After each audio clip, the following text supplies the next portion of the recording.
Good morning. It is just about to tick over to 9:30 and I have done half a lap of the circuit already and it is already so busy.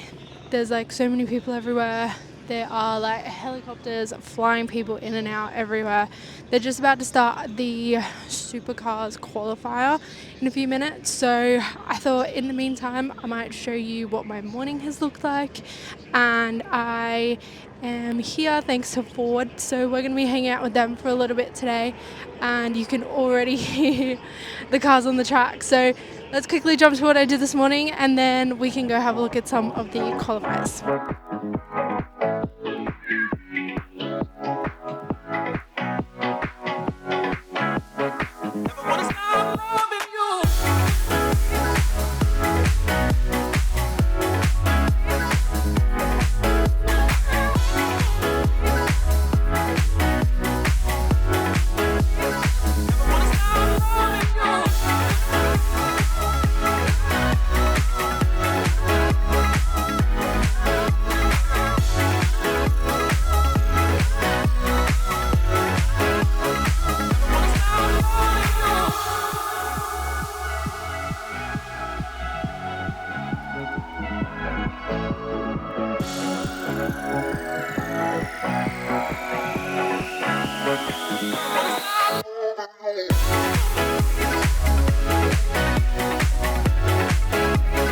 Okay, so I am currently editing this vlog while sitting in the car, so I thought what I might do is take you through the little bits and pieces and give you a little bit of context to each of the things that I did over the weekend.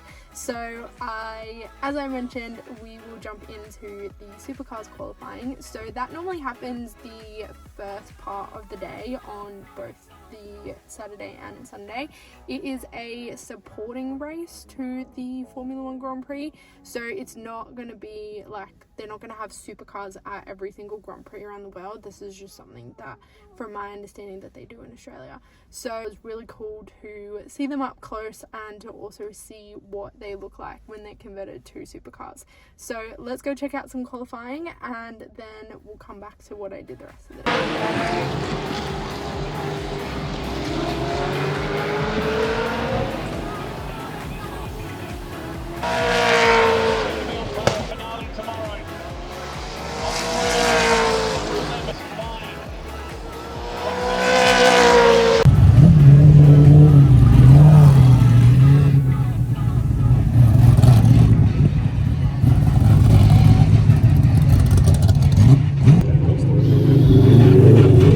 Okay, so now that supercars was out of the way, I decided to go and do some walking. Now this year was the first year that Audi had a pavilion for its customers because they're going to be joining the Formula One season in 2026. So from my understanding, it was like a pilot pavilion to see how it went, and they had the new Audi RS6 limited edition Avant there. That is really cool. And then next door was Casa Ferrari, so they had the brand new supercar that they had revealed the night before there, so everybody was checking that out. And then that was the start of the F1 qualifier for the Sunday race. Because Russell's just gone P3 with a 1:15.54. What's the world champion got in the final part of the lap? He goes third. Second row provisionally for Max Verstappen, 1:15.481. Here's Lewis. So once the qualifying was done for the Formula One, we then got the opportunity, thanks to Ford, to go and do a paddock tour. So this had just been done after qualifying had finished. So Alonso and Liam left qualifying early, so we managed to see them, whereas all the other drivers were still in the media tent. So we basically just got to see a tour and see some of the people who run teams. It is definitely a bucket list item. If you get the opportunity to do a paddock tour, 100% take it. Even if you're not an F1 fan, it is definitely like a once in a lifetime opportunity.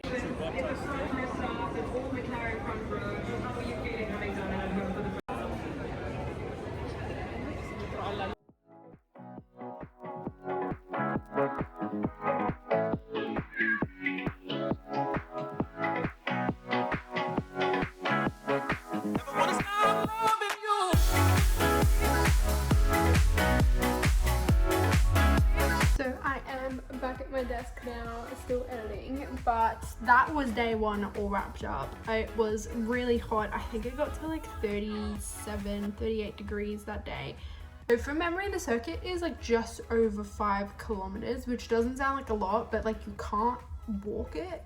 So you have to like go all the way around. Like they do have bridges and stuff like that, but they're always really packed because there's so many people trying to get across to like the middle and then obviously across to like the far end. So that is definitely like you get your steps up. I think that day I did like 30,000 steps, which was just crazy, and I was so exhausted by the end of the day, but it was 100% well worth it. I think if you're considering going to the F1 and you've never been before, Saturday and Sunday is going to be the 2 days that you do want to go there, whereas Thursday and Friday, I don't think anyone even goes on the track on Thursday. Friday, I'm not 100% sure. It just depends on like the schedule that year, but definitely for qualifying at least. If not, race day is obviously amazing. So in saying that, let's go to race day.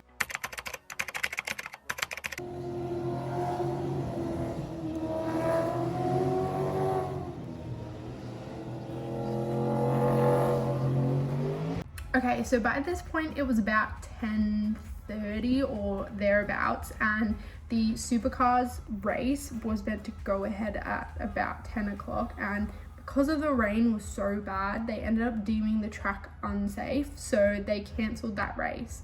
So then we kind of kept walking around a little bit just to see like different things on the track. If you are a foodie, this is gonna make you really happy. There is a lot of Melbourne staples there as well.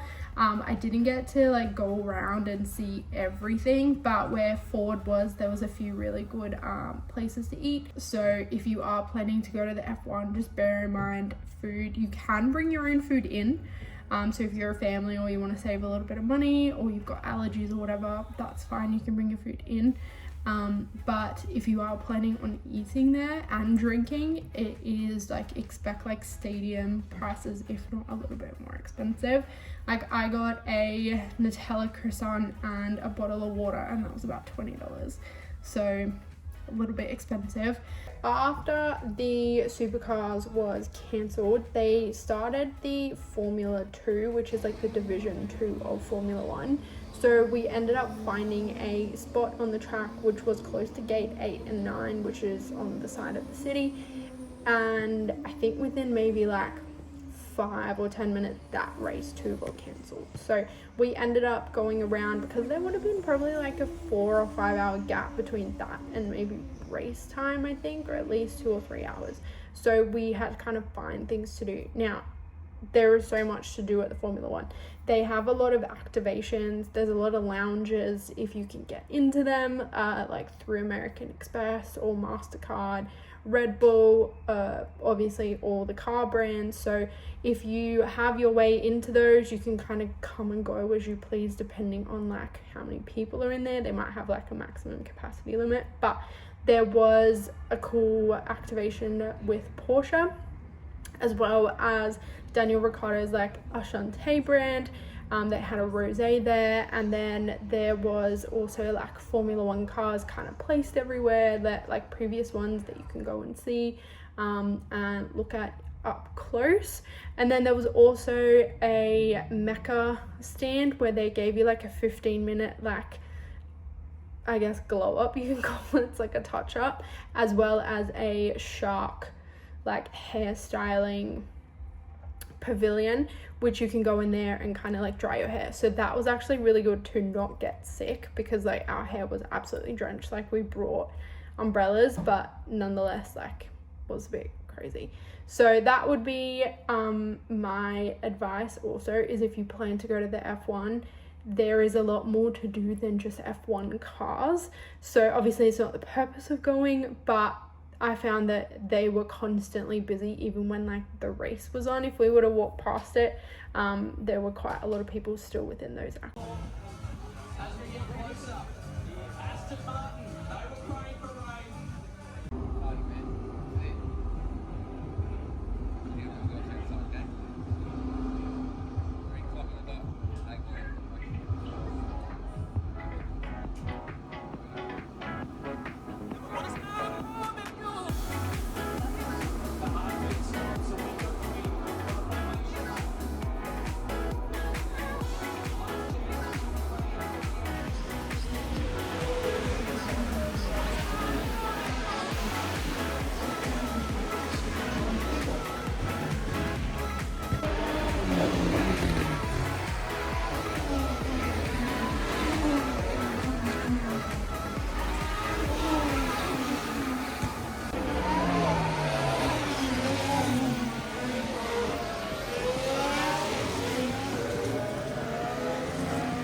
So after the race is done, people are permitted to go onto the track. You're not allowed to go into the pits or the paddock, but you can see the pits through like the plastic, I guess, thing here. And it is a really cool experience. So don't forget to like not leave straight after the race if you're going next year, because they will let you go on the track and you can actually go and see everything.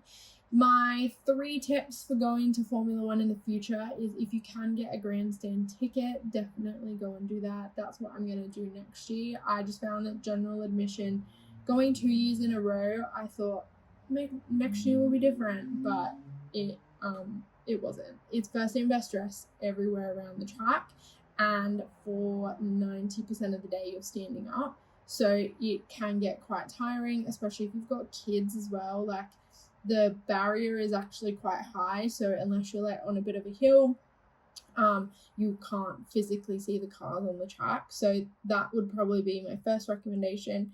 My second recommendation is, if you are going to be traveling from interstate, definitely jump on the trams or walk. The attendance rate was real. I think this was like the biggest year they've ever had, and there was people everywhere. So just plan ahead.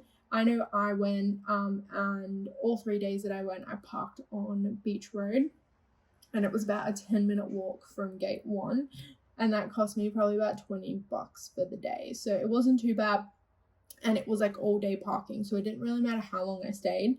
I could just kind of like adjust the parking as I needed to, and you can get the app when you're parking. It will tell you what the app is, and you can like adjust it to however you want to stay, and then it'll just take it from your credit card, which is easy.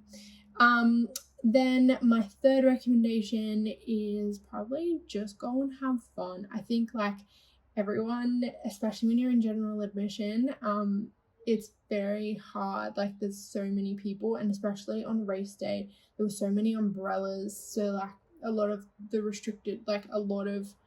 umbrellas restricted view for general admission. So if you can avoid it, get the grandstand ticket, but just go and have fun. Like, it is definitely like a once a year experience, and for most years it's the first race of the season, I think.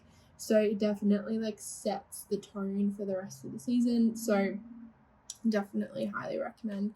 I did want to say thank you again to Forward and their team for having me over the weekend. It was such a phenomenal experience, and I hope you enjoyed this video as much as I enjoyed going.